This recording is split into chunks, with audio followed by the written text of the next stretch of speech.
Hai sobat, jumpa lagi di cerita Nanomasin. Jangan lupa subscribe, like, komen agar selalu update cerita serunya. Nggak banyak bacot, langsung aja ke ceritanya. Cerita dilanjutkan setelah menyelesaikan latihan paginya. Penjaga Jang menyiapkan sarapan.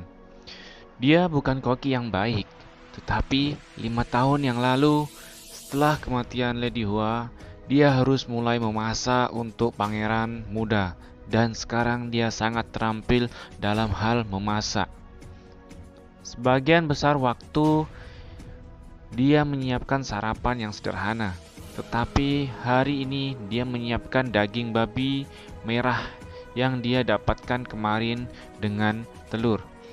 Itu untuk mengucapkan selamat atas penerimaan Yeun ke akademi. Mungkin itu terakhir kalinya dia bisa menikmati makanan tanpa khawatir. Jadi penjaga Jang memberikan perhatian ekstra untuk menyiapkannya. Penjaga Jang berkata, "Gua harap dia selamat untuk bisa menikmati masakanku lagi." Saat itulah penjaga Jang mendengar beberapa teriakan. Kamar Yun dekat dengan dapur. Jadi penjaga Jang bisa mendengarkan suara itu dengan mudah. Dia meraih pedang dan berlari menuju kamar Yeun. Ketika dia masuk ke kamar, Yeun tergeletak dengan hanya tubuh bagian atasnya di atas tempat tidur. Dan tiba-tiba gelembung-gelembung yang keluar dari mulut Yeun sehingga Yeun tak sadarkan diri. Pangeran, apa yang terjadi?" Dia dengan cepat berlari dan memeriksa denyut nadi pangeran. Kelihatannya tidak aneh karena seperti ketika dia menemukannya di gunung 2 tahun lalu. Dia baik-baik saja. Apa dia... ya? Penjaga Jang kemudian melihat jejak samar langkah kaki di lantai ruangan. Dia menempatkan Yeon di atas tempat tidur dan memeriksa jejak kaki dengan hati-hati. Ekspresi penjaga Jang sangat terkejut. Apakah itu? Dia tidak yakin. Jadi dia meletakkan kakinya di atas tapak kaki dan bergerak bersamanya. Dia mengikuti bekas-bekas tapak kaki yang sudah ada. Dia kaget. Langkah kaki mewakili jejak keterampilan berlatih miliknya sendiri. Langkah kaki biasa tidak akan meninggalkan jejak seperti ini di lantai kayu. Tapi gerakan seni bela diri ini kadang-kadang meninggalkan jejak yang dalam setelah mendorong kakinya ke bawah dengan injakan yang sangat keras. Apakah dia mempelajarinya sendiri? Itu tidak percaya. Penjaga Jang berlatih selama 20 tahun untuk mencapai keterampilannya. Tapi pangeran ini telah mengambil langkah-langkah yang sempurna. Diperlukan paling tidak bertahun-tahun pelatihan dasar untuk mencapai hal ini. Apakah dia menyaksikan latihanku selama 2 tahun paling banyak dan bisa seperti ini? Ini membuat penjaga Jang tercengang. Dia menyaksikan latihanku hanya 2 tahun dan mengejar 20 tahun pengalamanku. Itu tidak bisa dipercaya. Tapi juga membuat matanya memerah karena berlinang air mata saking senengnya. Baginya, Yeon selalu menjadi orang yang membutuhkan perlindungan dan putra dari wanita yang sangat ia pikirkan. Menyadari bakat Yeon membuatnya merasa bersyukur. Dia kemudian meletakkan tangannya di pergelangan tangan Yeon dan memeriksa energi internalnya. Tidak ada energi. Dia hanya tahu gerakannya. Mungkin itu menjadi lebih baik jika terungkap bahwa dia telah belajar bagaimana menggunakan energi internal. Itu akan membuat marah 6 klan. Penjaga Jang memandang Yeun sebentar dan kemudian berjalan keluar. 2 jam berlalu. Pemindahan otot selesai. Nonaktifkan anestesi. Dengan sentakan di kepalanya, Yeun terbangun dari tidurnya. Aduh. Yeun bangkit terengah-engah. Dia ingat rasa sakit luar biasa sebelum dia ditidurkan. Dia tidak ingin merasakan sakit seperti itu lagi. Aku tidak akan pernah mencobanya lagi. Aku telah memperingatkanmu, Tuan. Itu adalah pilihan Yeun untuk mencobanya. Dia kemudian bangkit dari tempat tidur dan berjalan ke tengah ruangan untuk mempersiapkan dirinya. Karena dia ingin mencoba menggunakan keterampilan belati lagi. Sekarang tidak sakit kan? Melalui simulasi, kamu sekarang memiliki otot yang sama dengan yang berlatih gerakan selama 20 tahun. Ya, baik. Yeun mempersiapkan posisinya dan mengayunkan belati. Kekuatan itu tampaknya sangat berbeda dari beberapa waktu yang lalu, karena gerakannya lebih tepat dan akurat. Ketika dia melangkah untuk melangkah ke langkah berikutnya, lantai kayu itu bergemuruh keras. Oh, tidak. Yeon terkejut dan segera berhenti. Lantai sekarang memiliki jejak langkahnya. Ini buruk sekali. Dia menjadi khawatir, bahkan penjaga jang akan melihat ini. Itu meninggalkan jejak bahkan tanpa energi internal. Sementara dia memikirkannya, saat itulah seseorang mengetuk pintu. Pangeran, sarapan sudah siap.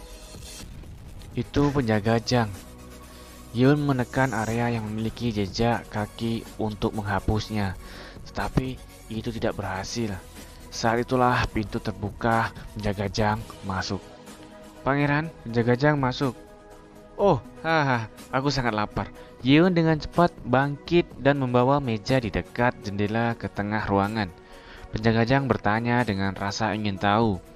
Apakah Tuan tidak selalu makan dekat jendela? Iya, tapi aku tidak akan kembali untuk sementara waktu, jadi aku ingin makan di tengah-tengah. Alasan Yeon. Itu cukup mencurigakan, tetapi penjaga jang diam-diam meletakkan sarapan di atas meja. Yeon menghela nafas dan duduk di kursi. Oh, mantap sekali. Sarapan Yeon adalah daging babi panggang, sayuran goreng, dan telur yang dia sukai. Itu bukan pesta yang dinikmati 6 klan, tapi ini masih cukup mewah untuk Yeon. Dia menjadi diam ketika dia tahu bahwa itu adalah tindakan kebaikan penjaga jang untuk Yeon yang mungkin tidak kembali dari akademik. Yeon mengambil sumpit dan mulai makan dengan mata yang berkaca-kaca. Emosi yang kuat berkontribusi terhadap asam yang keluar ke tenggorokan. Tingkat air liur meningkat. Silakan menelan makanan dengan air liur untuk menenangkan asam. Berhenti, Nano. Jangan mengatakan hal aneh dan tutup mulut. Mengaktifkan mode hening. Nano menjadi diam dan Yeon menelan makanannya. Dia tidak bisa meninggalkan makanan. Setelah sarapan yang tenang, penjaga jang mulai bertanya, "Kapan kamu?" Dia tidak bisa mengatakan kata mencuri kepada pangerannya. "Apakah Tuan mempelajari keterampilan belati saya?" Apa? Apa yang kamu bicarakan?" Yeon terkejut dengan pertanyaan yang tiba-tiba. Penjaga jang mendorong meja ke samping dan menunjuk ke lantai. Ada jejak kaki yang jelas di lantai. Saya penjaga jang pasti tidak salah. Cetakan yang jelas tentu saja berasal dari stomp yang dibuat dengan perpindahan ke formasi kedua dari skill belati. Yeon tidak belajar seni bela diri, tetapi dia masih dari Wulin dan dia tahu seperti apa hukum itu. Mencuri teknik seni bela diri orang lain dilarang keras dan dipandang rendah. Dia mencurinya melalui Nano. Jadi dia tidak mengatakan apa-apa tentang itu. Yeon bahkan tidak bisa melihat dan menatap penjaga jang karena mungkin akan kecewa. Penjaga jang kemudian berlutut dan berbicara dengan suara lembut. Tuan sudah melakukan pekerjaan dengan baik. Aku penjaga Tuan Pangeran. Jika bukan karena sumpah, saya akan mengajarkan Tuan keterampilan saya. Penjaga Jang. Mata Yeon dipenuhi dengan air mata. Penjaga Jang lebih dari sosok ayah baginya daripada ayah kandungnya sendiri. Penjaga Jang mengambil kertas yang diisi dengan tulisan dan memberikannya kepada Yeon. Apa ini, Penjaga Jang? Ini adalah metode aliran energi untuk energi internal dari skill belati. Mengapa kamu memberikan ini padaku? Aku ingin memberimu metode tentang cara melatih energi internal itu sendiri. Tetapi kamu akan menemukan yang lebih baik di akademi. Kamu harus mempelajari itu. Yeon sekarang menangis. Yeon bahkan sudah bersumpah bahwa dia tidak akan pernah menangis setelah kematian ibunya, Nona Hua. Tetapi dia masih muda. Penjaga Jang bangkit dan mengambil piring kosong sebelum mulai berjalan. Dia kemudian berhenti untuk berbicara. Kamu bisa menangis hari ini, tapi kamu harus kuat mulai sekarang. Terima kasih. Yeon menghapus air mata dari wajahnya. Dia sekarang tidak takut atau ragu. Bahkan tanpa ibunya, dia masih punya tempat untuk kembali. Pada sore hari, jalan dekat Kastil Iblis ramai dengan orang-orang. Upacara pembukaan akan segera dimulai. Setiap anak laki-laki mulai dari 14 hingga 19 tahun di setiap keluarga dan klan kultus iblis sekarang berkumpul di Akademi Iblis. Oke guys, cerita kali ini sampai di sini. Jangan lupa like, subscribe. See you next video.